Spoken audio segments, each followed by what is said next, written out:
Hey mga ka-Venturi, mga ka-road trip, welcome back sa channel.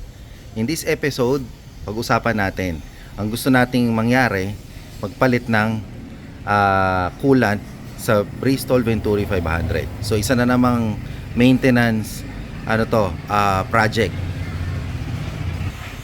Sa mga gustong magpalit dyan ng coolant, gustong magbukas ng mga ng mga fairings nila, this is also yung time na pwede nyo matutunan paano siya buksan. Bale, ipapakita ko paano bubuksan yung mga fairings hanggang ma-reach natin yung coolant, yung reservoir niya, madrain natin yung coolant at saka makargahan natin ng bagong coolant. So right now si Ace, yung aking Venturi 500 is 20,000 kilometers na.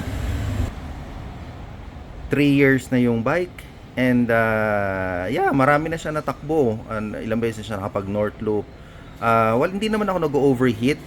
But as mga part ng maintenance schedule, katulad niyan 20,000 kilometers. Not bad to look into that para mapalitan na natin yung coolant para laging in good shape yung yung bike. Part din kasi diyan yung coolant, as haba nating ginagamit, nagde-degrade yung kanyang mga yung anti-rust niya, yung mga cooling component niya, yung mga additives niya, nagde-degrade yun. So talagang dapat palitan siya at a certain kilometer. Na kung kailan siya dapat palitan, sa akin 20,000 kilometers ko siya papalitan. Ngayon pa lang ako magpapalit. So wag na nating patagalin to, mag-start na tayo. Kalasin na natin yung mga fairings. So first thing, syempre susi, buksan natin yung upuan.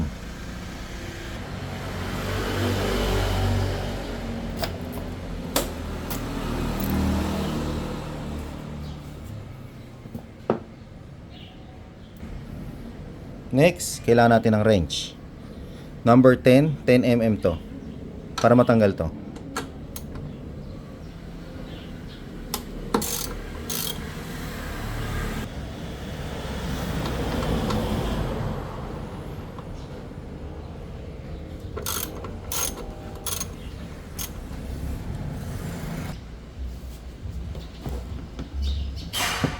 Tanggal ang upuan. Expose natin yung mga tornilyo, no?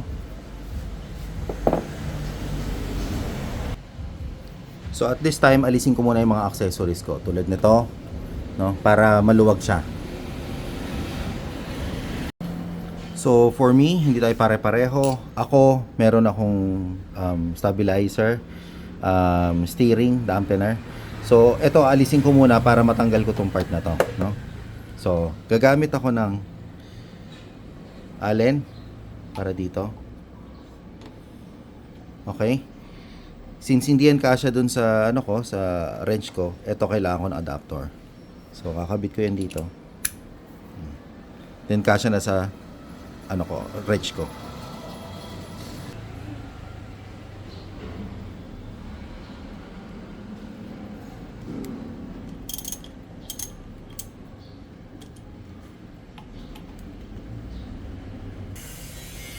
Okay, so next step natin, itong mga tornilyo na to, no? So, kailangan mo siyang alisin. Nakahanap lang naman kayo ng size eh. Ito, I believe, ang code niya is HW5 eh. Hindi ko alam kung ilang mm yon. Pero hanap lang kayo kung ano yung fit para dito. No, mas maganda naka-wrench din kayo than dun sa naka-angle na Allen wrench. Okay, next is ito. Ito. No? Ito, dalawa yan. Kaliwa at saka kanan. So dalawang dudukutin nyo lang yan, no? So this time hindi kasya yung wrench. So gagamit ako ng ganito para magkasya. Papunta dun sa kanan.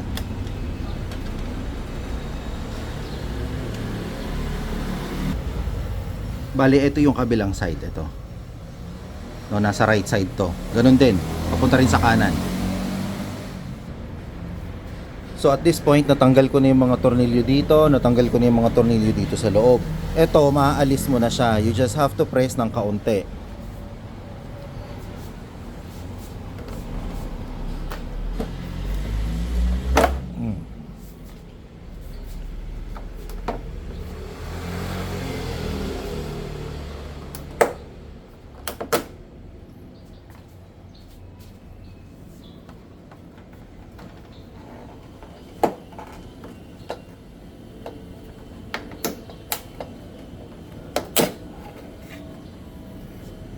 Ayan na. So, bali careful din kayo kasi yung mga hook niya dito, ito to, baka mabali, no?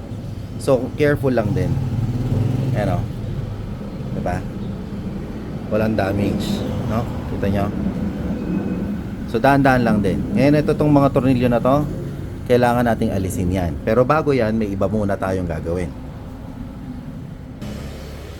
So, para maalis nyo to, medyo masalimuot yan. Kailangan nyo muna tong alisin, itong part na to, at saka ito, luluwagan. May tornilyo dito sa loob, plastic siya. So, kailangan alisin yon, ito alisin. Tapos yung mga tornilyo pa. So, bago mo maalis to, may mga tornilyo sa harapan. Pakita ko sa inyo. So, ito, alisin natin.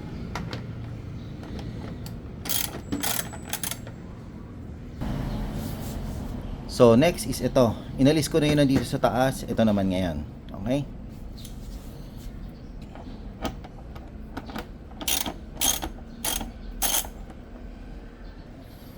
Itong tornilyo na to, mahirap abutin to ng wrench. So, ginagamit ko dyan, Allen wrench na ganito.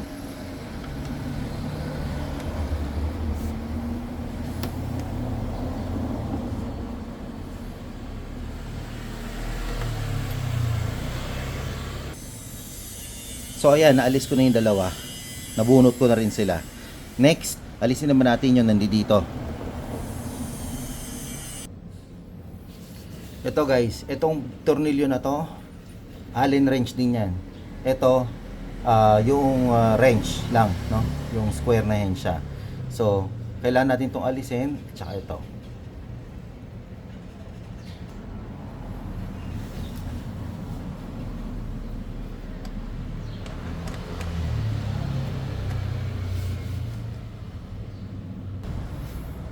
Para dito sa tornilyo na to, medyo mahirap dukutin yan ng wrench. Mahirap yan din dukutin nung ordinary lang na mga tools natin. So, masasuggest ko gumamit kayo ng ganito. Make sure kompleto yung mga gamit ninyo. Ito kasi mas pasok siya. Yan o. Diba? Mas madali siyang dukutin.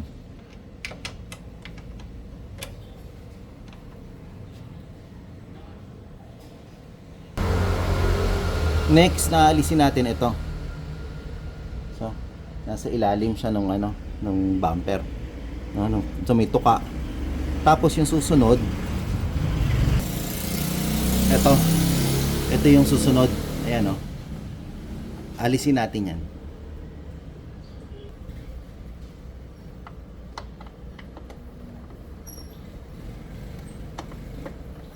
Bali lahat naman yan dinudukot-dukot lang guys. Tsatsagain nyo lang talaga. Kaya, walang problema. Maganda si Venturi, madali siyang i-DIY. Kasi nakalabas na lahat ng mga tornilyo niya, yung mga panel niya madaling dukutin. May mga malilit na spaces pero doable, walang problema. Yun. So, ang problema dito, hindi ko alam kung nakikita ninyo. Maaraw kasi dun sa pwesto ko pero eto siya. Ito yung isa.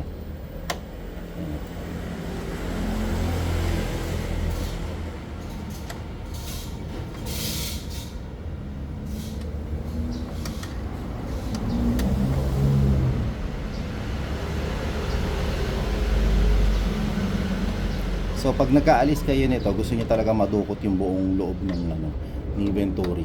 Ito yung proseso para matanggal nyo lahat. Ayan yung tornilyo.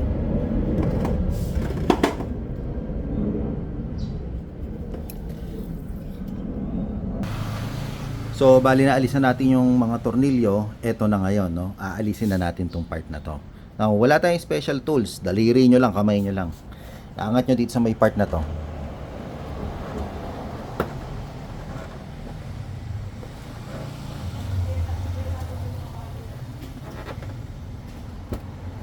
Yun.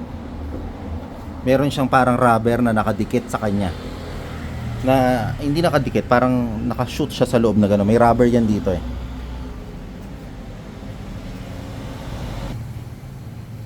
So once natanggal niyo na to, itong part na to, yan lang naman nag-hook sa kanya eh. Ang push niya nito, itong buong to, pa forward. So hawakan niyo yan dito, banda dito.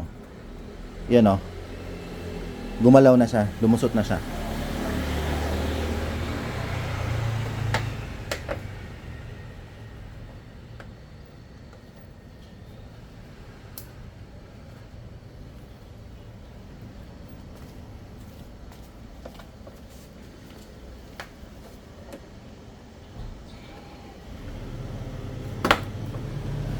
Tapos papunta sa unahan ha, guys ha. Hindi siya hahatakin dito sa likod. Papunta siya dun sa unahan. Ayan o. Dito ang lusot.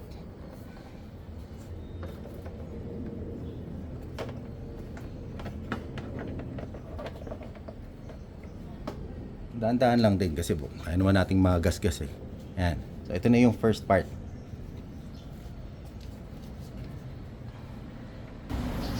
Balik tayo sa tornilyo, no? So naalisan natin yung cover. Meron ngayon itong to dito.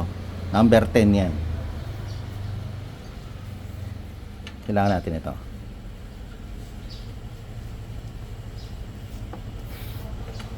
Walang special na tools. Yung ordinary mga tools lang pwede na. Pero mas maganda kung may mga ganito kayo. Ito nakuha ko lang to. Ace Hardware lang to.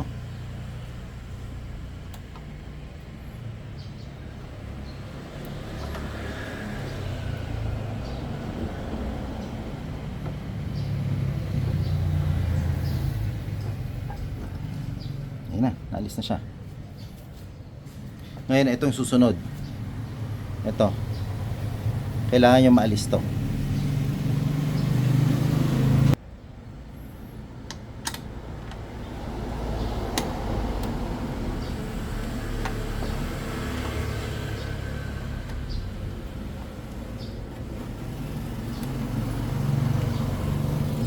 Ayun, tanggal. Ang susunod dyan, mga tornilyo na to, no? So ang gamit hindi siya wrench, screwdriver talaga, yung plus. Ganito gamit.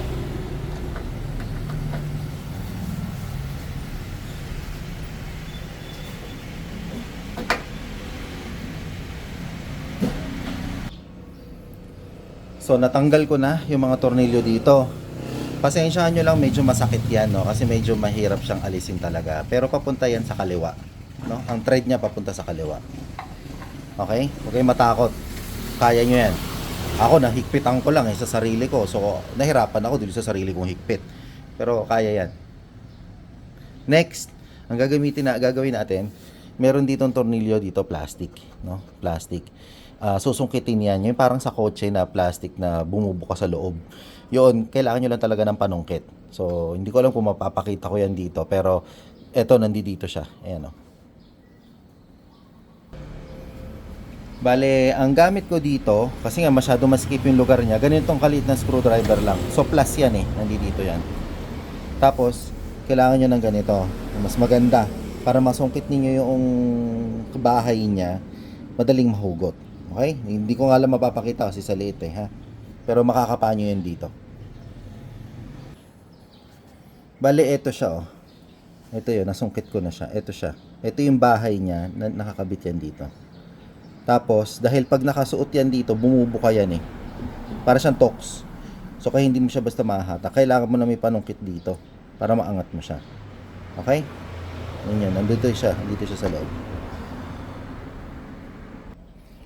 Okay, sa sitwasyon natin ngayon, pwede na natin siya atakin. Walang special na tools, kamay lang, ha? Kamay lang.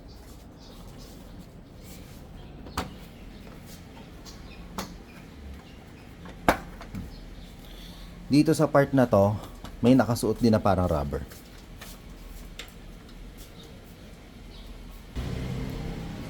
So yun nga, sabi ko meron ditong rubber, no? Yung katulad nung kanina, yung nakasuot sa ganito. So nandito siya, dito ang hatak. Yon, alalay lang. Ngayon, dahil natanggal nyo na yung nandito, tulak lang yan. Alis lang nito.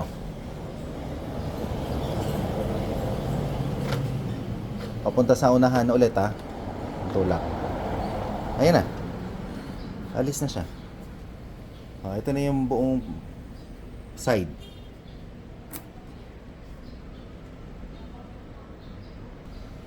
So, tandaan nyo, ang purpose ko dito ngayon na activity is magpalit ng coolant. So, yun yung radiator. Yan yung tubo niya. Okay, pababa.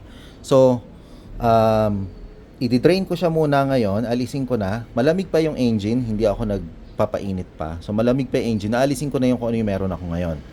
Okay? Huhugasan na natin siya. Alisin muna natin yung laman. Saka natin alisin yung kabilang side. Doon naman tayo ngayon sa reserve later. O, sige. Mamaya muna. Okay, so ito yung tubo ng radiator, 'di ba? So yan, mainit, malamig pa yan. Hindi ko ini-start, hindi ko wala akong pang ginagawa. So ito, alisin natin 'to para mahugot natin. Madrain natin yung laman. No, habang maano pa siya, malamig pa siya. Kakargahan natin ng distilled water. Huwag kayong gagamit ng basta ordinaryong tubig lang sa radiator sa makina. Huwag. No? Coolant lang yan or distilled water. O sige. So, at this point, maluwag na to, no? Medyo nahirapan ako dito sa clip niya. So, minove ko na siya, mahuhugot na. Ngayon, mas marerecommend ako naka-gloves na kayo sa panahon na to. Kasi, chemical pa rin yan. Mas maganda protektado yung skin natin, di ba?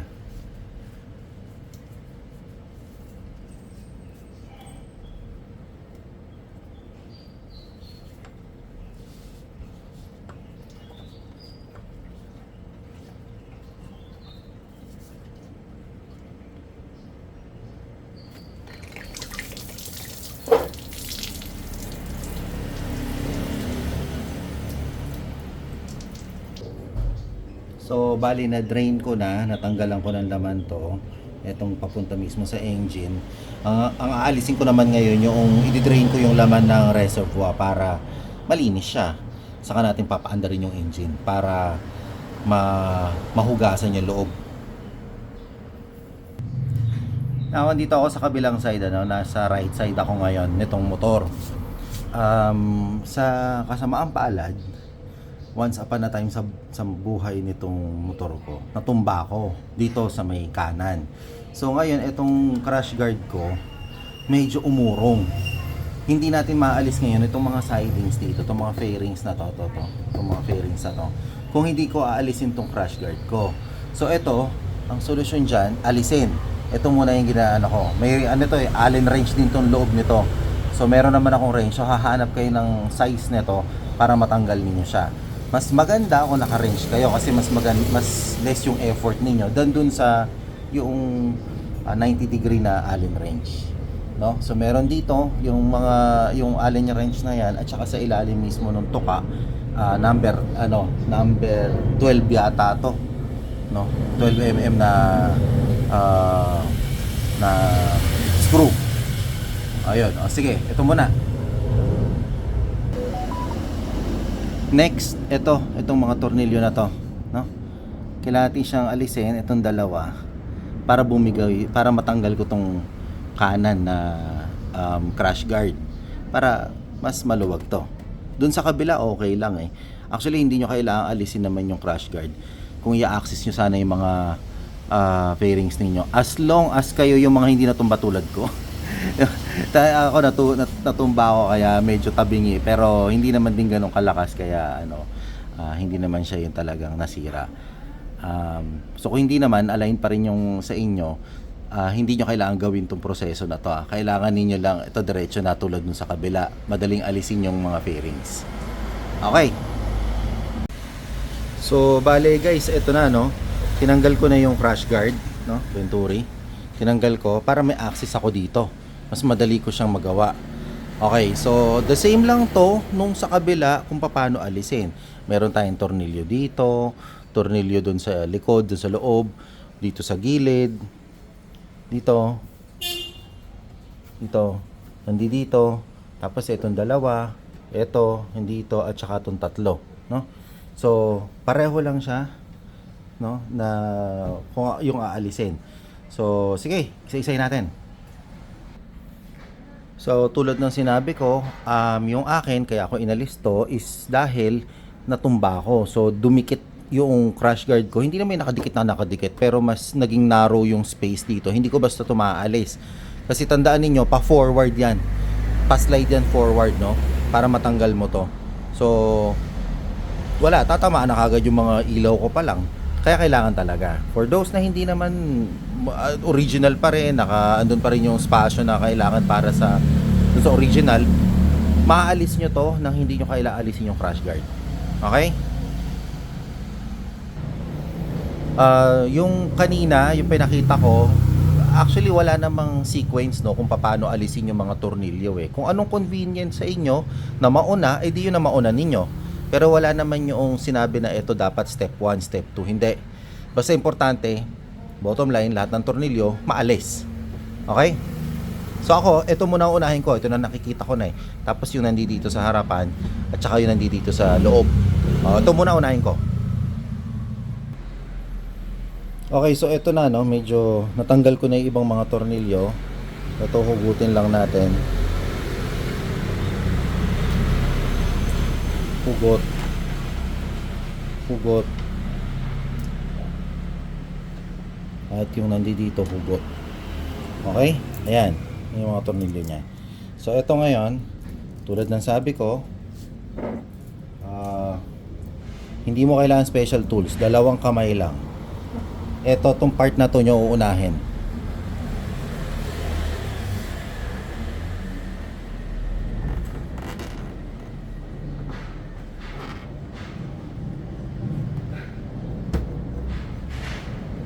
Ayan na, mangat na siya. Ay, meron pa pala isang tornilyo dito. Dali lang. Okay, so balikan natin. Ito na siya, maalis na siya. So, medyo lift lang ng konti itong ilalim. Yun. Tapos forward papunta doon. Ayan o. Nag-i-slide siya papunta sa unahan. And there you go. Kita na siya. Diba? Ito yung kailangan natin. So, ito, hindi ko na aalisin. Kasi, hindi ko naman kailangan na siyang i-reach dito sa part na to eh. Ito lang yung part na technically kailangan ko. Kaya lang dun sa kabila kasi, may iba pa akong kailangan part. Diba? Ayun. Sige. Nga pala no, para especially sa mga bago sa pagmomotor, ang coolant natin, technically hindi mo naman kailangan niya na tanggalin tong part na to eh, para lang magkarga ng coolant. Hindi mo kailangan. Abilidad lang yan, style lang yan.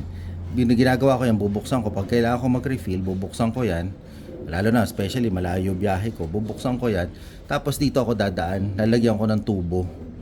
Tapos may embudo ako. Lalagyan ko ng tubo dito.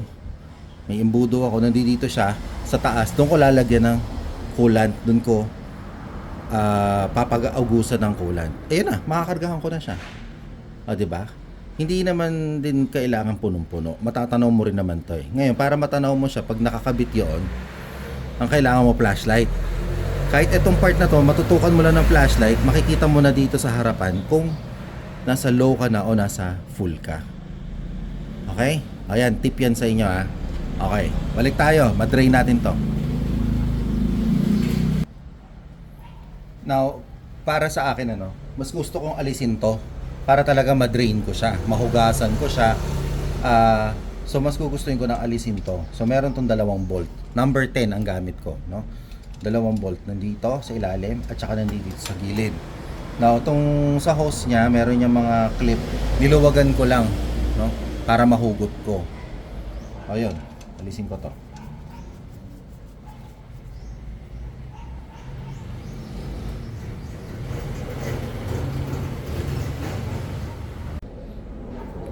So, bali na alis ko na siya. Ito na ngayon, luluwagan ko na tong tubo. No? Gamit tayo ng long nose.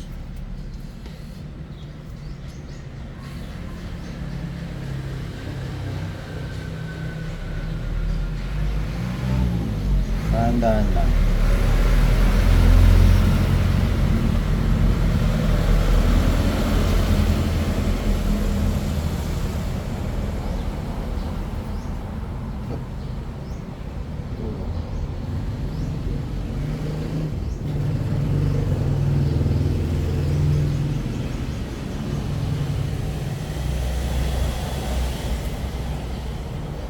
Okay, so tanggal ko na.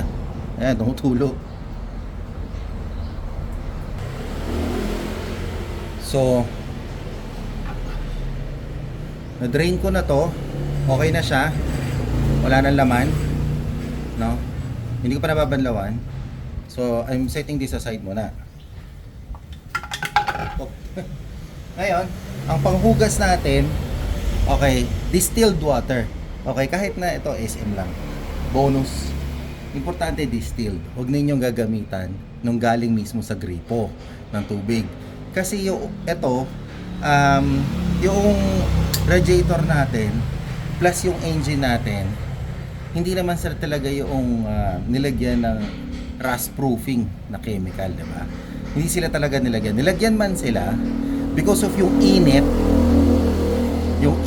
yung harsh conditions na pinagdadaanan nitong mga ganitong parts. Nasisira over time, naluluto siya kagad, nasisira rin siya. Humihina yung rust proofing nila. So, para maprotektahan natin yun, of course, gagamit tayo ng coolant. 2, huwag kayong gagamit ng hindi distilled water. Okay? Kasi mas mataas yung iron content nun. Pag oxidate yan, wala kalawang na kagad kalaban ninyo. Palit ka kagad nito. Wala pa dun sa panahon na palitin talaga yung bike mo, palit ka na kagad ng mga pyesa. Sayang. So, huwag kayong gagamit ng tubig galing sa gripo. Okay? Mas madali maghanap ng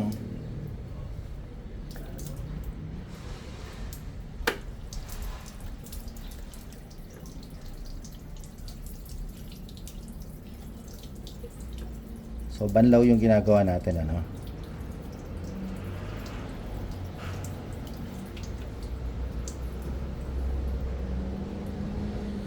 Para mawala yung laman. Ganon, banlaw lang. Mas madali maghanap ng ganitong tubig, distilled water, kaysa maghanap ng umorder ng pyesa ng radiator at saka ng part ng engine. Diba? Dahil lang sa carelessness. So, ganito na lang. By the way,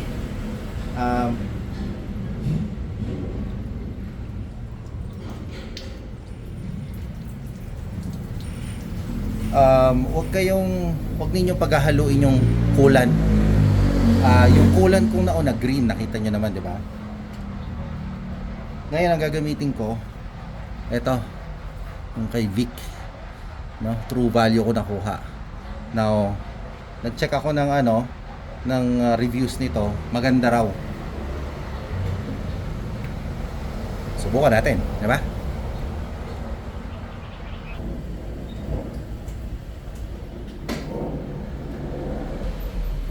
Alright, so nakargahan ko na ng tubig. Right now ang laman niya distilled water. Ulitin ko, distilled water, hindi ako gumamit ng galing sa gripo. So, kinargahan ko muna siya. Bakit? Hanggang dun sa loob. Yung drain natin dun kanina, yung exit ng radiator, binalik ko. Pero bago ko binalik, kinargahan ko rin ng tubig. So kung ano yung madidrain ko na doon, dinrain ko na rin. Saka ako ilit ibinalik. Now, bakit ko kinargahan? Para pang hugas. I-start ko yung engine. Paakyatin natin yung temperature hanggang umandar yung fan. Pag umaandar na yung fan, eto na, mag-aandar yung water pump niya, magsi-circulate yung tubig. Malilinis pati yun nandun sa loob ng block. O sige. Okay, yan ang gagawin natin ngayon, ha. Bale, nakastart na. Ito rin yung pagkakataon natin na i-inspect yung radiator mismo. So, inalis ko yung cover niya, no? For those na mga alam ko, basta lumalabas si Venturi, meron na kasing cover yan, eh. Meron siyang ganito. May ganito siya. So, naaalis yan. May mga tornilyo lang naman yan, eh, oh. Diba? Taas, baba. Okay? So, inalis ko yung cover. Ito yung panahon to inspect kung kamusta yung radiator. Diba? Mamaya may butas na pala. Ito rin yung panahon para linisin siya. Okay? Umaandar siya. Nagpapainit tayo para mag-circulate yung tubig. Mahugasan niya yung mga nandun pa sa loob. Okay. Pantayin natin. Lumang toothbrush lang, guys. Pang brush lang.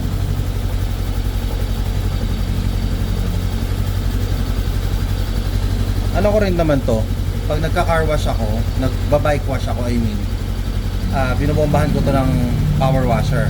So nahuhugasan pa rin. So ang inaalis lang natin dito, yung mga things na hindi na natin maalis pag nasa power washing. At saka may mga, kanina lang, may nakaipit na insekto eh. O ngayon, naalis ko na siya. Yun. Good. Handy, di ba? Lumang toothbrush lang. Walang anything. Huwag nyo lalagyan ng kahit na ano na iniisip nyo baka ito yung panahon na dapat lagyan siya ng mga anti-rust katulad ng WD-40. Wag malalagyan. Well, pwede mo lagyan, hindi necessary, hindi kailangan, no? Siguro pwede yung mga ano, brake and parts cleaner, yan po, pwede yan. Pero ito, this will do, no? This will do. Alright.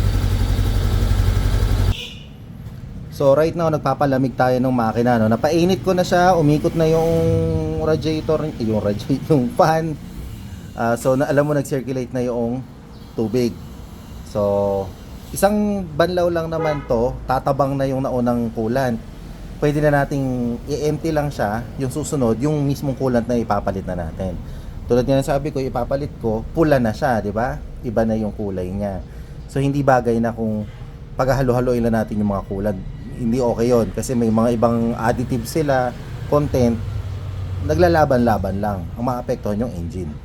Okay? So, papalamig lang ako para ma-drain ko siya ulit. Yung next na karga ko, yun na, yung coolant na.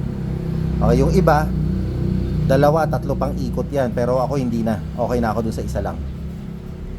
Depende yan sa inyo. Okay, so bali ito na, magkakarga na tayo ng bago nating coolant. Okay? So, I got this from True Value. Okay naman daw. Yun na nga, do not add water.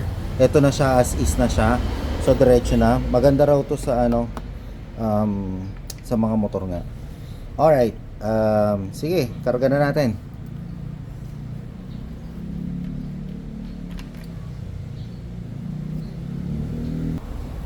Guys, siguraduhin nyo bago nyo ikarga yung coolant na bago, o kung anumang coolant yan, siguraduhin nyo yung kabilang side na tubo, yung pababa na yon, ano na siya ha, bale nakasara na siya, sarado na siya. Ito hindi ko na ginalaw tong nandito sa papasok kasi paikot lang naman yan eh, di ba? Paikot lang naman siya eh.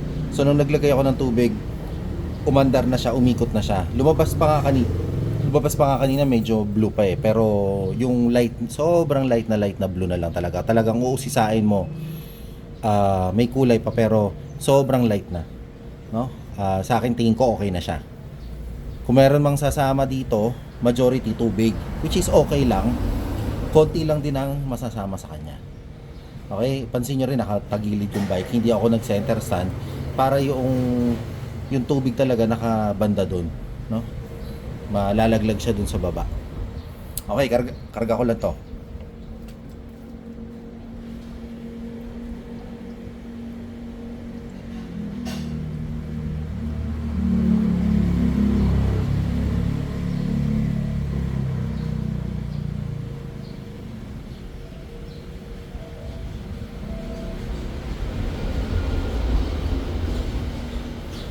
Bale, ang isang ganito is 1 liter, no? 1 liter siya. Dahan-dahan lang din kasi may hangin yan sa loob, di ba? So nagtutulak siya ng hangin, umaangat yan. Hindi yan kagad mapupuno. Pagka binuhos nyo ng todo, aapaw lang siya. So dahan-dahan lang din hanggang mawala unti-unti yung hangin, no? Para ring ano ng gasolina. Nga pala, just for reference, 3 ganito binili ko. So 3 liters. Alam ko hindi ko naman siya mauubos. Ngayon pa nga lang 1 litro, hindi ko na siya mauubos eh. Feeling ko siguro a little over ng 1 liter to, no? Ngayon bumababa pa yung coolant sa loob ng radiator eh. So alam kong marami pa siyang ikakarga.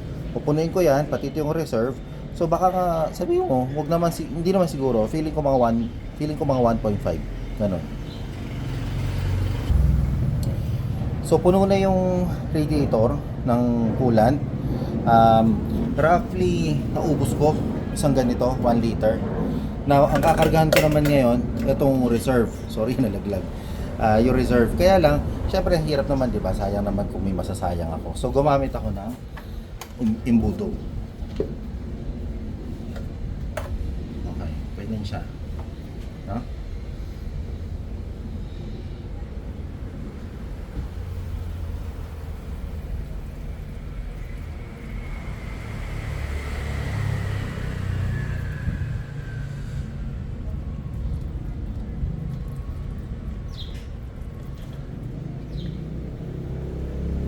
So 1 liter na yan talaga.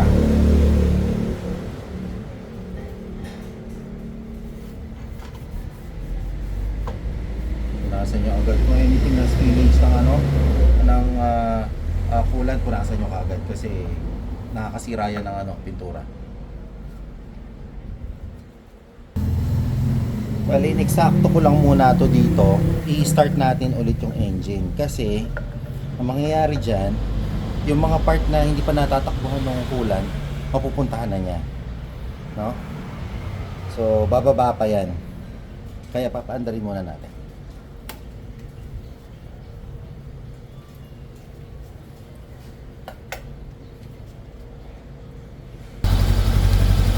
Okay, so nagpapainit ako, di ba? Ito ngayon ang problema. Mukhang maganda yung coolant kasi first time ko lang siya ginamit. Maganda yung coolant. Ayaw tumaas ng temperature.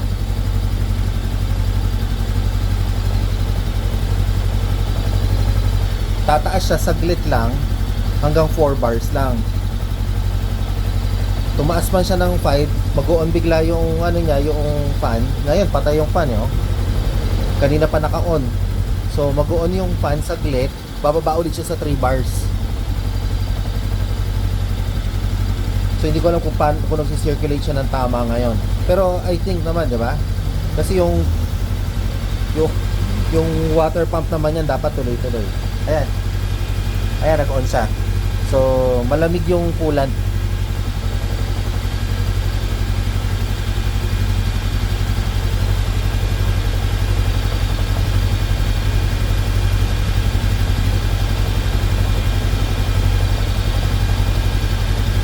Ayun, so 5 bars yan, diba? Yung temperature. Pag umandar siya,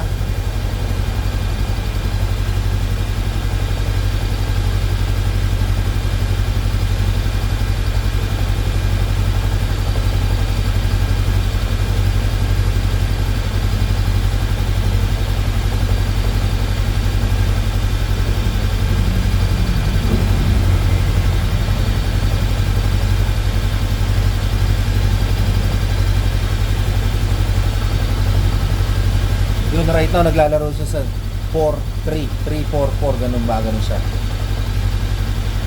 Hindi siya umaabot ng 5. So it's good. Okay, so patayin ko na yung engine, pa-cool down ko na siya. At yun na nga mga ka-road trip, natapos din mga ka-Venturi. So yan na, buo na ulit yung bike ko. Napalitan ko na yung coolant, napakita ko sa inyo paano kinakalas yung mga sidings. And pasensya na kayo, inabot ako ng gabi dahil late din ako nag-umpisa. So yeah, dito ko na tinatapos yung video. I hope you liked it. Sana bigyan nyo ako ng thumbs up, like, share, and subscribe. Save nyo tong video para sakali man kailangan ninyo, meron kayong reference, 'di ba? Alright, sige. Sa susunod ulit na maintenance. See you guys. See you ulit sa next na video. Bye.